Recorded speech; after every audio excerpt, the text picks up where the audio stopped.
নমস্কাৰ, এই মুহূৰ্তত লৈ আহিছোঁ আপোনালোকৰ কাৰণে আজিৰ দিনটোৰ বহুকেইটা গুৰুত্বপূৰ্ণ খবৰ লগতে বহুকেইটা ভয়ংকৰ খবৰ। প্ৰতিটো খবৰে আপোনালোকে জনাটো অতিকৈ প্ৰয়োজনীয়। দিব লৈছোঁ প্ৰথমটো গুৰুত্বপূৰ্ণ খবৰ আপোনালোকৰ কাৰণে। খবৰ, চিনাকি আৰু অচিনাকিৰ মাজত এইবাৰ এখন যুঁজ হ'ব। এতিয়াৰ পৰা চৰকাৰী চাকৰি অচিনাকি মানুহে নেপায়। আমি অসমীয়া জাতিটোক উদ্ধাৰ বাবে যুঁজিম, এটা বৃহৎ মন্তব্য আগবঢ়ালে বিজেপিয়ে। অচিনাকি শত্ৰুৰ বিৰুদ্ধে যুঁজিব আৰু জিকিব। এটুকুৰা মাটিও কেতিয়াও অচিনাকি লোকক বিক্ৰী নকৰিব। অচিনাকি মানুহৰ হাতলৈ গ'লে আমি জীয়াই থাকিব নোৱাৰোঁ। মুখ্যমন্ত্ৰীৰ কেইবাটাও ভয়ংকৰ মন্তব্য। অচিনাকি মানুহক গাড়ী চলাবলৈ নিদিব আৰু লগতে অসমীয়া খিলঞ্জীয়া মানুহে গাড়ী চলাব লাগিব বুলি মন্তব্য আগবঢ়ালে। অচিনাকি মানুহে অবৈধ ড্ৰাগছ, গৰু ব্যৱহাৰ কৰে। বাগিচা, খেতিপথাৰত অচিনাকি লোকক কাম কৰিবলৈ নিদিব। আহ্বান জনালে মুখ্যমন্ত্ৰীয়ে। আমি নিজে খেতি কৰিম, আমাক কোনোবাই সহায় কৰিব নালাগে। আৰু ইয়াৰ লগতে উদ্যোগপতিসকলে তেওঁলোকৰ প্ৰতিষ্ঠানত অচিনাকি মানুহক কাম কৰিবলৈ নিদিব। আমাৰ ব্যৱসায়ত অচিনাকি মানুহ নালাগে বুলি মন্তব্য আগবঢ়ালে। গুৱাহাটী পথৰ ব্যৱসায় অচিনাকি লোকে কৰিব নালাগে। অসমৰ চৰকাৰী চাকৰি অচিনাকি লোকে নেপায়, চিনাকি লোকে পাব বুলি মুখ্যমন্ত্ৰীয়ে কেইবাটাও ভয়ংকৰ মন্তব্য আগবঢ়ালে। দিব লৈছোঁ অন্য গুৰুত্বপূৰ্ণ খবৰ আজিৰ দিনটোৰ। অধিক শক্তিশালী হ'ল অসম কংগ্ৰেছৰ। বিজেপি অগপ এৰি কংগ্ৰেছলৈ 2 শতাধিক লোক। এই মুহূৰ্তত জনাইছোঁ একেলগে 2 শতাধিক লোকৰ কংগ্ৰেছত যোগদান। বিজেপি অগপৰ বুঢ়া আঙুলি দেখুৱাইছে ইতিমধ্যে কংগ্ৰেছৰ ৰণদংকা। কংগ্ৰেছত যোগদান বিজেপি অগপৰ 2 শতাধিক নেতা কৰ্মী। যুৱ প্ৰতিনিধিৰ যোগদানে অধিক শক্তিশালী কৰিব ইতিমধ্যে কংগ্ৰেছক। 2026 নিৰ্বাচনত বিজেপিক উফৰাবলৈ সাজু বুলি দাবী ৰিপুণ বৰাৰ। মুখ্যমন্ত্ৰীয়ে আজিকালি কি কৈ থাকে নিজেই নাজানে বুলি আক্ৰমণ কৰিলে মুখ্যমন্ত্ৰীক। তেখেতে ৰাতিপুৱা এটা কথা কয়, আকৌ ৰাতি এটা কথা কয়। মুখ্যমন্ত্ৰীয়ে মিছাতে কংগ্ৰেছ গৌৰৱ গগৈৰ পিছত ঘূৰি টোপনি ক্ষতি কৰিছে মুখ্যমন্ত্ৰীয়ে। বিজেপি মুখ্যমন্ত্ৰীক তীব্ৰ সমালোচনা জ্যেষ্ঠ নেতা ৰিপুণ বৰাৰ। সামাজিক মাধ্যম ব্যৱহাৰকাৰীৰ বাবে আহি গ'ল ডাঙৰ খবৰ। আজিৰ পৰা 16 বছৰ অনুৰ্ধৱই ব্যৱহাৰ কৰিব নোৱাৰিব ফেচবুক, ইনষ্টাগ্ৰাম আদি বহুতো প্লেটফৰ্ম। এই মুহূৰ্তত জনাইছোঁ এটা গুৰুত্বপূৰ্ণ খবৰ। 16 বছৰ তলৰ কোনো শিশু কিশোৰে চলাব নোৱাৰিব ছ'চিয়েল মিডিয়া। 16 বছৰ তলৰ যিকোনো শিশু কিশোৰে ব্যৱহাৰ কৰিলে বন্ধ হৈ পৰিব একাউণ্ট। আজিৰ পৰা অষ্ট্ৰেলিয়া চৰকাৰে বলবৎ কৰিলে কঠোৰ নিয়ম। অষ্ট্ৰেলিয়াৰ পিছতে কেইবাখনো দেশত বলবৎ হ'ব এই নতুন নিয়ম। ডিজিটেল নিৰাপত্তাৰ বাবে এই পদক্ষেপ গ্ৰহণ কৰিছে চৰকাৰে। চাইবাৰ অপৰাধ, অনলাইন প্ৰবঞ্চনা, শোষণ, নিৰ্বীৰ আদিৰ প্ৰতি লক্ষ্য ৰাখি লোৱা হৈছে এই ব্যৱস্থা। দিব লৈছোঁ অন্য গুৰুত্বপূৰ্ণ খবৰ আজিৰ দিনটোৰ।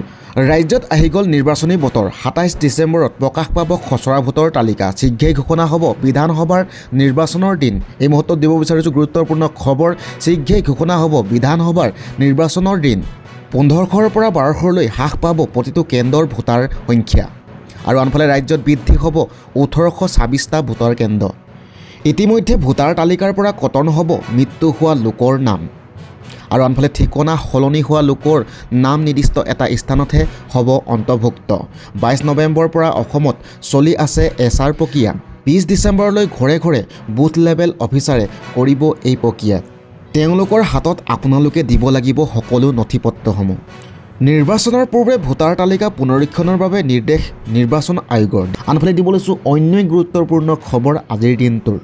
গাঁৱে গাঁৱে পতা হ'ব গাঁও সভা, প্ৰস্তুত কৰিব নতুন হিতাধিকাৰী তালিকা। গাঁও সভাত থাকিলে আপুনি পাব চৰকাৰী পকীঘৰ। এই মুহূৰ্তত দিব বিচাৰিছোঁ এটা গুৰুত্বপূৰ্ণ খবৰ। প্ৰস্তুত কৰিব নতুন হিতাধিকাৰী তালিকা। গাঁও সভাত থাকিলে আপুনি পাব চৰকাৰী পকীঘৰ। ইতিমধ্যে ঘৰ নোপোৱা সকলোৱে পাব চৰকাৰী পকীঘৰ। নতুনকৈ আৰু 30 লাখ মানুহে কৰিছে জিঅ' টেগিং। সকলো দৰিদ্ৰ পৰিয়ালে পাব চৰকাৰী পকীঘৰ। বকুৰ পৰা মুখ্যমন্ত্ৰীয়ে কৰিলে ডাঙৰ ঘোষণা। দিব লৈছোঁ অন্য গুৰুত্বপূৰ্ণ খবৰ আজিৰ দিনটোৰ। যদি মুছলমানে বিজেপিক ভোট নিদিয়ে তহঁতক আল্লাহে ক্ষমা নকৰে, মহাপাপে চুব। বিজেপি বিধায়কৰ অদ্ভুত মন্তব্য। এই মুহূৰ্তত জনাইছোঁ মুছলমানে যদি বিজেপিক ভোট নিদিয়ে আল্লাহে ক্ষমা নকৰিব। বিজেপিক ভোট নিদিলে তহঁতক মহাপাপে চুব। আল্লাৰ শপত খাই ক'ব লাগিব বিজেপিকে ভোট দিম বুলি আমি।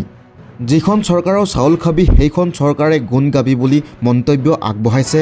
ৰাজহুৱা সভাত মুছলমানক উদ্দেশ্যে অদ্ভুত মন্তব্য বিজেপিৰ বিধায়ক ৰমাকান্ত দেউৰী মন্তব্যৰ পাছতে ব্যাপক প্ৰতিক্ৰিয়া ৰাজ্যজুৰিত। দিব লৈছোঁ অন্য গুৰুত্বপূৰ্ণ খবৰ। বিজেপি অসমৰ আটাইতকৈ ডাঙৰ শত্ৰু, মিয়াৰ ভয় দেখুৱাই লাভ নাই। দিব লৈছোঁ গুৰুত্বপূৰ্ণ খবৰ। বিজেপি অসমৰ বাবে আটাইতকৈ ডাঙৰ শত্ৰু। বিজেপিয়ে দেশৰ সংবিধানে মানি নচলে। বিজেপিৰ হাতত অসমীয়া জাতি সুৰক্ষিত নহয়। মিয়াৰ ভয় দেখুৱাই লাভ নাই মুখ্যমন্ত্ৰী হিমন্ত বিশ্ব শৰ্মাই। ডাক্তৰ ইঞ্জিনিয়াৰো মিয়া হৈছে। ব্যৱসায় বাণিজ্য সকলো মিয়াৰ হাতত এতিয়া। আৰু আনফালে পথাৰ পৰ্যন্ত এতিয়া মিয়াৰ হাতত। ড্ৰাইভাৰৰ পৰা শাক পাচলিৰ বেপাৰীলৈকে সকলো মিয়া। মুখ্যমন্ত্ৰীৰ কথাত অসমৰ মানুহ ভুল নাযায় কেতিয়াও। হিমন্ত বিশ্ব শৰ্মা বিকল্প গৌৰৱ গগৈ আৰু লুইনজ্যোতি গগৈ। আৰু লগতে মন্তব্য কৰে যে মুখ্যমন্ত্ৰী পদৰ প্ৰাৰ্থী গৌৰৱ গগৈ আৰু লুইনজ্যোতি গগৈ হ'ব পাৰে। হিমন্ত চৰকাৰৰ বিৰুদ্ধে পুনৰ গৰজিল ৰাজেন গোহাঁই। আনফালে দিব লৈছোঁ অন্য গুৰুত্বপূৰ্ণ খবৰ। দেশৰ জনতা হৈ সংসদত ৰাহুল গান্ধীৰ 3টা প্ৰশ্ন। সংসদৰ শীতকালীন অধিৱেশনত আকৌ ৰাহুল গান্ধীৰ গৰ্জন। দেশৰ জনতাৰ হৈ ৰাহুলে কৰিলে 3টা গুৰুত্বপূৰ্ণ প্ৰশ্ন। প্ৰশ্ন হৈছে নিৰ্বাচন আয়োগৰ বাছনি পেনেলৰ পৰা কিয় আঁতৰ কৰা হ'ল CG। দ্বিতীয়টো প্ৰশ্ন 24ৰ নিৰ্বাচনৰ পূৰ্বে ইচিক কিয় আইনী ৰক্ষা কবচ দিয়া হৈছিল। তৃতীয়টো হৈছে 45 দিনৰ ভিতৰত CCTV ফুটেজ নষ্ট কৰা খৰখেদা কিয়। ৰাহুলৰ অভিযোগ ভোট চুৰিৰ আহিলা হিচাপে ব্যৱহাৰ কৰা হৈছে নেকি ইচিক। সংসদৰ শীতকালীন অধিৱেশনত আকৌ ৰাহুল গান্ধীৰ এনেদৰে গৰ্জন। আনফালে দিব লৈছোঁ অন্য গুৰুত্বপূৰ্ণ খবৰ। গৌৰৱ গগৈ ফেচবুক পেজ মিয়াই চলায়। লোকৰ পৰা কণ্টেণ্ট চুৰি কৰি গৌৰৱ গগৈ পেজত দিয়া হয় বুলি উল্লেখ কৰিছে। গৌৰৱ গগৈ আগে পিছে কেৱল মিয়াহে আছে। আৰু ইয়াৰ লগতে গৌৰৱ গগৈ মিয়াৰ প্ৰীতি বাঢ়িছে। মিয়াৰ প্ৰতি অত্যাধিক মৰম গৌৰৱ গগৈ। মিয়াক যদি বেয়াকৈ ক'লে বেয়া পায় তেতিয়া কংগ্ৰেছে। ৰকিবুল হুছেইনক ৰথৰ সাৰথি কৰি কংগ্ৰেছ চলাই আছে গৌৰৱ গগৈয়ে। ৰকিবুল হুছেইনৰ বাহিৰে আন কংগ্ৰেছী নেতাৰ গুৰুত্ব নাই কংগ্ৰেছত। ৰকিবুল হুছেইনে যি কয় তাকে কৰে কংগ্ৰেছে। কোৱালিটি নথকা এমুঠি তুষাৰমুঠকাৰীক লগত ৰাখে গৌৰৱে। গৌৰৱ গগৈ কংগ্ৰেছ চলোৱাৰ নাই। গৌৰৱ গগৈয়ে ফেন ক্লাবহে চলাই আছে। গৌৰৱ গগৈৰ ব্যৱহাৰ একেবাৰে বেয়া। গৌৰৱ গগৈৰ সংগ এৰি অহাৰ প্ৰফুল্ল দাসৰ মহাবিস্ফোৰণ মন্তব্য।